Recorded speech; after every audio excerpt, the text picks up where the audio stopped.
Baik, jadi meta membuat hidup kita menjadi lebih hidup. Apa sih yang dimaksud meta? Meta adalah sering diterjemahkan dalam bahasa Indonesia menjadi cinta kasih universal. Ya, cinta kasih universal artinya adalah cinta kasih yang tanpa syarat, cinta kasih yang hanya mengharapkan orang lain berbahagia tanpa ada maksud-maksud yang berkaitan dengan diri sendiri. Meta adalah cinta kasih universal yang hanya memberi. Kalau di dalam Karania Metta Sutta diberi perumpamaan oleh Buddha, itu ibaratnya seperti apa? Cinta seorang ibu terhadap anak tunggalnya yang dia akan rela untuk melindungi anak tunggalnya tersebut meskipun dengan risiko apa? Mungkin dia harus mengorbankan nyawanya. Inilah meta, ya. Meta sama sekali tidak ada hubungannya dengan motif-motif yang mementingkan atau untuk keuntungan diri sendiri, untuk keuntungan pribadi, ya. Nah, Anda lihat di gambar di layar, ya. Ini saya dapatkan gambar tersebut dari media sosial, ya. Kelihatan nggak yang di belakang? Kelihatan, jelas ya. Anda perhatikan gambar tersebut. Suasana pada saat itu sedang hujan deras sekali, ya. Dan tiba-tiba ada seorang yang cacat, seorang kakek-kakek yang cacat tidak bisa berjalan dengan normal. Dia harus berjalan dengan bertumpukan pada bahkan bantuan kedua tangannya. Lihatlah di gambar tersebut. Hujan sangat deras sekali. Pemandangan yang sangat menyesakkan hati, sangat menyedihkan. Siapapun yang melihat, ada seorang cacat kakek-kakek yang sudah tua renta.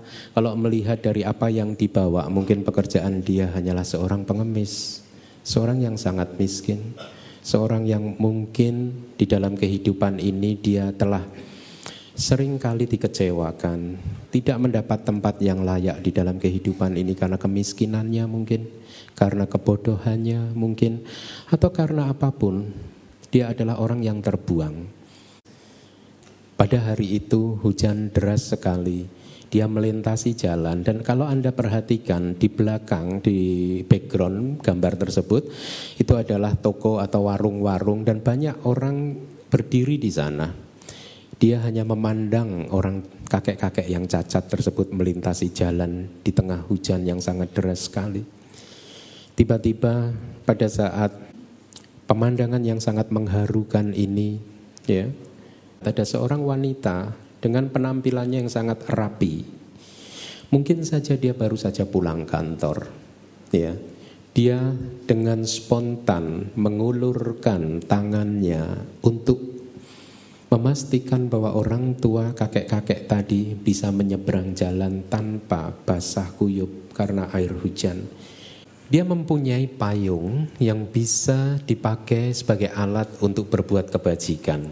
Payung yang bisa dipakai sebagai media untuk mengekspresikan cinta kasih dia.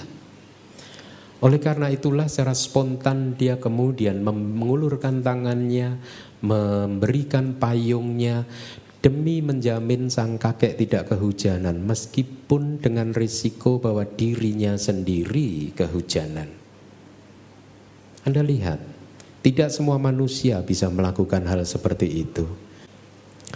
Melihat aksi yang seperti ini tentu saja, ya, saya berharap kita semua terinspirasi betapa ada satu perbuatan yang bisa kita lakukan, apapun itu juga, untuk membuat orang lain bahagia. Jangan pernah kita berpikir bahwa kita hanya akan bisa berbuat sesuatu untuk membahagiakan orang lain kalau kita sudah mempunyai ini, sudah mempunyai itu, dan lain sebagainya. Tidak. Kita bisa berbuat kebaikan apapun itu juga dengan apa yang kita punya. Kita bisa melakukan perbuatan-perbuatan spontan untuk mengekspresikan meta kita, untuk mengekspresikan cinta kasih kita. Karena meta bisa membuat hati yang beku menjadi sejuk kembali. Hati yang beku bisa menjadi hangat kembali. Hati yang beku, yang tidak ingin melakukan perbuatan baik apapun, yang tidak ingin melakukan kebajikan apapun, bisa menjadi cair dan hangat kembali. Manfaat dari metta, cinta kasih universal, tidak hanya metta bisa membuat orang lain yang menjadi objek dari metta kita berbahagia, bebas dari penderitaannya, tetapi metta pada saat kita ekspresikan, metta tersebut juga bisa membuat diri kita bahagia. Saya yakin wanita yang ada di dalam gambar tersebut pada saat itu dia mengalami satu kebahagiaan yang luar biasa. Satu kegiatan spontan, aktivitas spontan, perbuatan spontan yang tidak didorong oleh ego, tidak didorong oleh keakuan wanita tersebut. Metta yang membuat hati kita yang beku bisa mencair, bisa menjadi hangat kembali. Metta menurut ajaran Buddha adalah satu energi batin yang mempunyai fungsi seperti lem. Anda tahu lem, fungsi dari lem adalah apa? Merekatkan dua sisi atau dua benda sehingga bisa menjadi satu. Nah, demikian pula dengan metta. Kalau Anda mempunyai metta, ya, maka metta tersebut akan merekatkan hubungan Anda dengan orang lain. Metta tersebut akan membuat hubungan Anda dengan orang lain menjadi semakin akrab. Inilah fungsi dari metta. Dan lebih daripada itu, metta juga mempunyai fungsi seperti pegas yang bekerja dua arah. Maksudnya kalau Anda memancarkan metta kepada orang lain, maka orang lain pun akan membalas memancarkan metta kepada diri Anda. Karena biasanya seseorang akan merasa mudah untuk mengekspresikan cinta kasihnya kepada orang lain yang baik hati, orang lain yang mempunyai cinta kasih, orang lain yang lembut tutur katanya, orang lain yang baik perilakunya. Orang cenderung akan menghormati orang-orang seperti itu.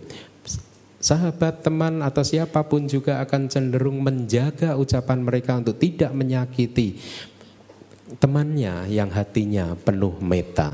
Nah, menurut ajaran Buddha, metta tidak hanya Anda bisa praktekkan melalui perbuatan-perbuatan tubuh seperti yang dilakukan oleh perempuan tadi yang di dalam gambar tersebut, tetapi metta juga bisa Anda praktekkan melalui mata Anda, ya. Jadi Anda bisa mempraktekkan metta hanya dengan sorot mata Anda, ya. Bagaimana cara mempraktekkan metta dengan sorot mata Anda? Melalui pandangan-pandangan mata kita. Meskipun kita atau Anda tidak mengucapkan sesuatu, cukup Anda bisa mempraktekkan metta pada saat Anda menatap teman-teman Anda, menatap siapapun, khususnya mereka yang mungkin membenci Anda, karena metta adalah obat yang paling efektif untuk memperbaiki hubungan yang sudah retak, yang sudah rusak. Karena tadi saya katakan metta mempunyai sifat seperti lem yang bisa merekatkan dua orang, dua sahabat. Metta juga berfungsi seperti pegas yang bisa mengalir ke dua arah. Kalau Anda mengalirkan metta kepada orang tertentu, maka dia pun akan memberikan mettanya kembali kepada Anda. Kita membutuhkan satu energi yang bisa mencairkan kebekuan hati kita. Kita membutuhkan satu energi yang bisa menghangatkan hati kita atau menyejukkan hati kita, yakni energi tersebut disebut metta. Kalau tadi saya sudah sampaikan kepada Anda bahwa metta bisa dipraktekkan melalui mata Anda, metta juga bisa dipraktekkan melalui tangan Anda, melalui tubuh Anda. Caranya mungkin pada saat seperti yang dilakukan oleh wanita di dalam gambar di layar ini. Dia mempraktekkan metta dengan anggota tubuhnya. Dia mengulurkan tangannya. Metta yang dipraktekkan melalui tangan disebut di dalam bahasa Pali metta kaya kamang. Perbuatan tubuh Anda menjadi pintu untuk menyalurkan energi meta Anda. Anda bisa meniru wanita yang ada di dalam gambar tersebut. Mungkin pada saat Anda sedang berjalan-jalan di luar sana, tiba-tiba Anda melihat ada orang tua yang kesusahan membawa barang yang sangat berat, terlalu berat buat dia. Anda bisa mendekati orang tua tersebut dan kemudian menyampaikan pada orang tersebut, "Bapak, boleh saya membantu mengangkat beban berat tersebut?" Pada saat Anda mempunyai niat untuk mengangkat beban berat tersebut, niatan dalam hati Anda adalah Anda ingin meringankan beban orang tersebut. Anda ingin memastikan bahwa pada saat beban tersebut Anda angkat, orang tersebut akan bahagia. Maka dengan demikian Anda sudah mempraktekkan meta melalui perbuatan tubuh Anda. Atau mungkin pada saat Anda berpapasan di jalan yang sempit dan kemudian Anda melihat ada orang lain yang akan juga sama melewati jalan tersebut dari arah yang berlawanan, Anda bisa mempraktekkan meta dengan cara berhenti, menepi, memberi jalan yang cukup, memastikan bahwa orang yang di depan Anda bisa lewat tanpa kesulitan. Niatan hati Anda pada saat dia berada di dekat Anda, kemudian ucapkan di dalam hati Anda, "Semoga Anda berbahagia, semoga Anda berbahagia." Dengan demikian, secara terus-menerus meta kalau Anda bisa praktekkan di dalam kehidupan Anda sehari-hari, ya, Anda membentuk satu kebiasaan yang positif, membentuk satu kebiasaan yang baik, bahwa hati Anda, batin Anda, pikiran Anda secara murni ingin mengharapkan orang lain berbahagia. Meta bisa menyelesaikan banyak masalah, ya. Meta bisa menyelesaikan, membuat hati yang mempunyai kebiasaan komplain, mengeluh, bisa menghilangkan keluhan-keluhan tersebut. Meta juga bisa membuat hati Anda untuk menerima keadaan apapun, apa adanya, tanpa mengeluh. Karena meta, cinta kasih, adalah satu energi batin yang sangat positif, mempunyai kualitas yang sangat positif. Dan hukum energi di dalam batin kita, kalau hati Anda dipenuhi oleh energi yang positif, maka pada saat itu energi yang negatif tidak mempunyai tempat lagi di hati Anda. Inilah mengapa meta bisa benar-benar menghalau keluhan-keluhan kita. Meta bisa menghalau ketakutan-ketakutan kita. Meta bisa menghalau semua energi negatif yang sering menguasai hati, batin, dan pikiran Anda. Jadi meta tidak hanya bisa kita praktekkan untuk orang lain, untuk makhluk lain, tetapi meta juga bisa kita praktekkan terhadap apapun yang sedang kita alami di dalam kehidupan ini. Anda bisa mempraktekkan meta kepada mikrofon yang sedang bermasalah ini. Anda bisa mempraktekkan meta pada sumpit yang mungkin seharusnya membuat Anda menderita, tetapi ternyata tidak jadi membuat Anda menderita. Meta menghalau keluhan-keluhan kita. Lihatlah perilaku batin yang penuh dengan komplain. Sering mengeluhkan ini, sering mengeluhkan itu. Lihat kehidupan kita. Betapa banyak waktu yang sudah kita buang hanya untuk mengeluhkan sesuatu. Betapa banyak waktu yang energi yang sudah kita buang hanya untuk mengekspresikan sesuatu yang tidak bermanfaat. Apakah semua keluhan-keluhan yang sudah kita keluarkan, apakah hati batin yang suka mengeluh adalah batin yang positif, yang mencari jalan keluar dari permasalahan yang sedang dihadapi? Tidak. Seseorang yang suka mengeluh adalah seseorang yang sangat negatif. Batin yang suka mengeluh adalah batin yang tidak mencari jalan keluar, tidak mencari solusi dari masalah yang sedang dihadapi.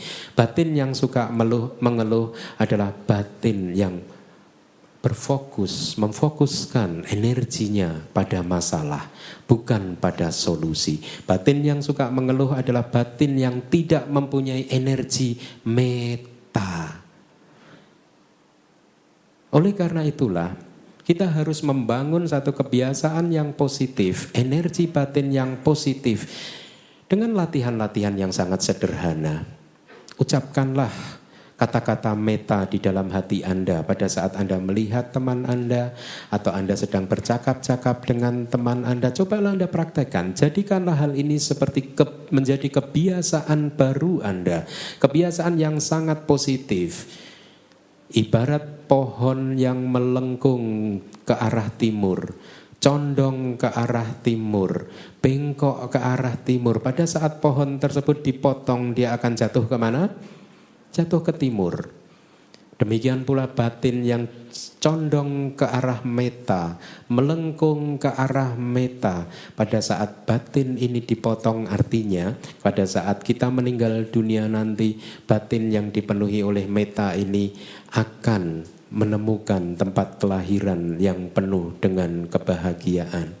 Nah, meta tidak hanya meta kita praktekkan ke dalam pengalaman-pengalaman kehidupan yang sedang kita hadapi saat ini, tetapi meta juga bisa kita praktekkan pada saat kita mengingat-ingat masa lalu kita. Mengingat-ingat apa yang sudah terjadi di masa lalu.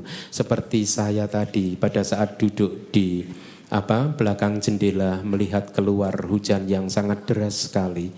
Memori saya lari ke masa lalu. Segala apapun yang sudah pernah terjadi di masa lalu teringat kembali.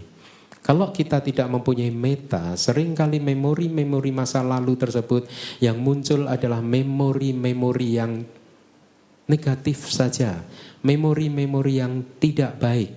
Apa hasilnya pada saat kita mengingat-ingat memori yang tidak baik? Kita akan segera larut dalam kesedihan, kita akan segera larut mungkin dalam depresi, larut dalam stres, kepedihan yang sangat mendalam. Kita kehilangan meta kita.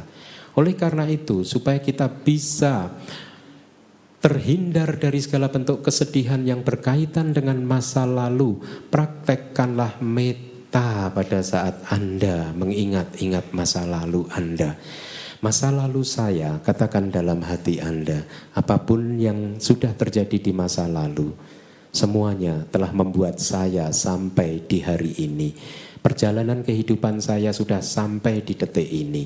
Karena saat ini saya adalah orang yang penuh kebahagiaan, maka saya mengucapkan terima kasih atas semua pengalaman buruk yang telah terjadi di masa lalu. Kalau Anda adalah orang yang bahagia di dalam kehidupan ini, maka masa lalu apapun itu juga tidak akan pernah membuat Anda kehilangan kebahagiaan Anda. Masa lalu kita telah membawa kita sampai hari ini. Oleh karena itulah, dengan terus-menerus mempraktekkan meta, tidak hanya kepada keadaan kehidupan Anda saat ini, tetapi juga ke dalam kehidupan Anda. Apapun yang sudah terjadi di masa lalu, Anda akan bisa terbebas dari penyesalan. Anda akan terbebas dari stres, sedih, depresi, dan lain sebagainya. Pikiran Anda menjadi terang benderang kembali. Seringkali seperti kemarin yang ditanyakan oleh salah satu penanya bahwa ya kalau kita tidak mengingat-ingat kesalahan masa lalu, tidak mengingat-ingat pengalaman buruk dari masa lalu, nanti kita akan mengulangi kesalahan itu yang untuk kedua kalinya. Ya. Tetapi kemarin juga saya katakan, waktu kita sangat singkat. Kalau Anda tidak berhati-hati di dalam mengingat-ingat masa lalu, kalau di dalam mengingat-ingat masa lalu tersebut Anda tidak menyertakan hati batin yang dipenuhi oleh meta, maka Anda bisa jadi akan menjadi seseorang yang tidak mempunyai semangat hidup lagi, jatuh dalam depresi yang berkepanjangan. Saya menyampaikan hal ini karena cerita yang pernah kejadian yang pernah terjadi pada salah satu umat dari Kuala Lumpur. Jadi ceritanya pada saat saya baru saja lulus sekolah saya di Myanmar pada tahun 2008, dalam rangka perjalanan pulang dari Myanmar ke Indonesia, saya sempat transit dulu ke KL, Kuala Lumpur untuk menemui sahabat saya, biku dari Myanmar. Nah, saya sempat tinggal di sana selama 2 minggu atau 3 minggu, cukup lama saya tinggal di sana sampai suatu hari sahabat saya seorang biku mengatakan kepada saya bahwa Bante, kakak perempuan saya ingin bertemu dengan Bante, ingin bertemu dengan saya. Ya, dia juga sebenarnya seorang Bante. Ya, nah dia minta waktu saya, akhirnya saya sampaikan kepada dia, ya, kakak kamu bisa datang kapan saja kalau saya ada waktu.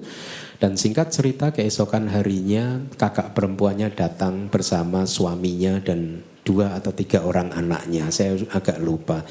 Kejadian ini terjadi pada tahun 2008. Setelah sampai di hadapan saya, si kakak perempuannya, ya, wanita ini di hadapan suami dan 2 atau 3 anaknya menangis. Dia tidak bisa mengucapkan kata-kata apapun selain menangis, menangis, menangis. Sampai akhirnya semua kita yang ada di sana berusaha menenangkan dia. Dan kemudian dia mulai bisa berkata-kata, dan pada saat itu dia menceritakan pengalaman hidupnya yang pahit.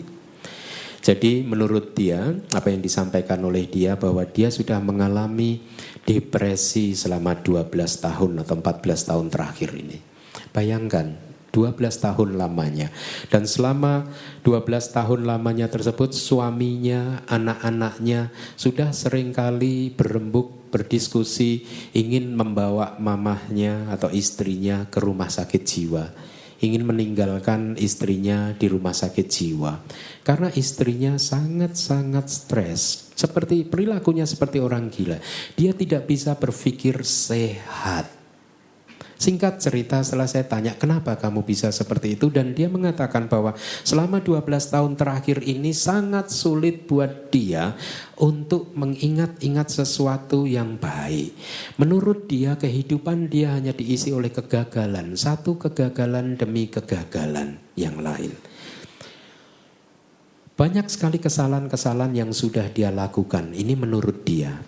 Ya, dia selalu teringat pada apapun yang sudah dia lakukan di masa lalu, dan celakanya yang dia ingat itu semuanya adalah pengalaman-pengalaman yang buruk. Inilah mengapa, karena dia tidak mempunyai meta terhadap dirinya sendiri, meta terhadap pengalaman kehidupannya sendiri, meta terhadap pengalaman masa lalu dia. Akhirnya pada saat dia mengingat-ingat masa lalu, hasilnya adalah depresi, gloomy, kesedihan, kepedihan. Kemudian saya mencoba untuk menggali memori dia. Saya mencoba untuk mengingatkan dia bahwa di dalam kehidupan dia tidak hanya perbuatan salah saja yang sudah pernah dia lakukan, tetapi juga perbuatan yang baik, perbuatan yang luar biasa, perbuatan yang hebat sudah banyak sekali juga dia lakukan. Saya tanya, bukankah pada saat sister mengandung anak-anak Anda, ya, Anda sudah melakukan satu perbuatan yang sangat baik? Ingat-ingatlah pada saat anak Anda berada di dalam kandungan Anda. Bukankah Anda memastikan menjaganya dengan sangat baik, memastikan supaya anak Anda yang berada di dalam kandungan tidak terlahir cacat? Bukankah itu adalah satu perbuatan yang baik? Bukankah itu adalah satu ekspresi meta cinta kasih Anda terhadap anak Anda? Kemudian lihatlah, ingatlah pada saat anak-anak Anda sudah terlahir keluar dari kandungan Anda. Bukankah Anda berusaha memastikan bahwa anak-anak Anda bisa hidup nyaman, bisa sehat, tidak terkena penyakit, bisa sekolah, bisa belajar berbicara, bisa belajar menulis dan lain sebagainya?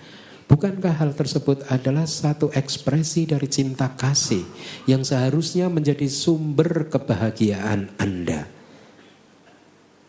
Kemudian cobalah ingat-ingat apa yang sudah Anda lakukan terhadap suami Anda. Cinta kasih bak bakti Anda kepada suami Anda, bukankah hal tersebut adalah ekspresi cinta kasih, ekspresi meta yang sangat luar biasa, sangat baik sekali, yang bisa membuat atau menjadi sumber kebahagiaan Anda. Saya katakan kepada dia, Anda telah melakukan banyak sekali perbuatan baik. Oleh karena itu Anda layak untuk berbahagia. Anda pantas untuk berbahagia. Anda tidak layak untuk menderita. Anda tidak pantas untuk menderita. Terus kemudian secara perlahan saya bimbing dia untuk berlatih meditasi Caga Anusati, yakni meditasi untuk merenungkan kebajikan-kebajikan yang sudah dia perbuat di masa lalu. Dan singkat cerita, setelah beberapa bulan akhirnya dia bisa normal kembali. Bukan karena sayanya punya jimat atau sakti atau punya mantra yang hebat, bukan. Tetapi semata-mata karena saya hanya mencoba untuk mempraktekkan apa yang diajarkan oleh Buddha, bahwa pikiran kita bisa dibentuk. Kalau Anda saat ini belum mempunyai meta, maka pikiran Anda, hati Anda, batin Anda bisa dibentuk untuk bisa mempunyai meta. Caranya bagaimana? Seperti yang tadi saya sebutkan. Anda gunakan fasilitas mata Anda gunakan fasilitas tangan Anda gunakan pengalaman-pengalaman hidup masa lalu Anda untuk mempraktekkan meta. Meta juga bisa Anda praktekkan untuk segala hal, termasuk mungkin terhadap segala sesuatu yang berkaitan dengan masa depan. Pada saat Anda merancang masa depan, kemudian Anda selesai merancang, katakanlah, apapun yang terjadi, saya akan tetap mencintai masa depanku. Tidak ada alasan untuk stres, tidak ada alasan untuk depresi, tidak ada alasan untuk menderita di dalam kehidupan ini. Inilah mengapa saya katakan meta membuat hidup kita menjadi lebih hidup lagi, karena Anda semua seperti juga tadi wanita dari Kuala Lumpur, Anda semua yang ada di sini, kita semua yang ada di sini pantas untuk berbahagia. Carilah sudut yang tepat untuk melihat sesuatu di mana Anda akhirnya bisa mempraktekkan meta, bisa memunculkan meta, karena meta akan menghalau depresi Anda, meta akan menghalau stres Anda, meta menghalau kemarahan kita, kebencian kita, dendam kita. Inilah mengapa meta membuat hidup menjadi lebih hidup lagi. Ya, tetapi Bante sangat sulit untuk mempraktekkan meta. Tidak. Meta bisa dipraktekkan kapanpun, dimanapun, dalam keadaan apapun. Akan selalu ada sudut pandang yang berbeda untuk melihat sesuatu. Paham? Di dalam kehidupan ini, Anda akan keliru kalau Anda hanya memahami bahwa kehidupan hanya bisa dilihat dari satu sisi. Maksud saya, kalau kehidupan ini sedang berjalan dengan tidak baik, maka saya pasti menderita. Tidak. Pada saat kehidupan sedang berjalan tidak baik, maka pada saat itu carilah sudut yang bagus untuk melihat kehidupan tersebut, sehingga akhirnya bisa menawarkan, menumbuh kembangkan meta Anda. Akan selalu ada. Bersabarlah. Jangan bereaksi pada saat hati kita kehilangan meta. Jangan bereaksi pada saat batin kita masih dipengaruhi oleh kemarahan, kebencian, dendam, dan lain sebagainya. Tunggu, karena kemarahan, kebencian, dan dendam tersebut pada hakikatnya adalah sesuatu yang muncul dan kemudian dia pasti akan lenyap kembali.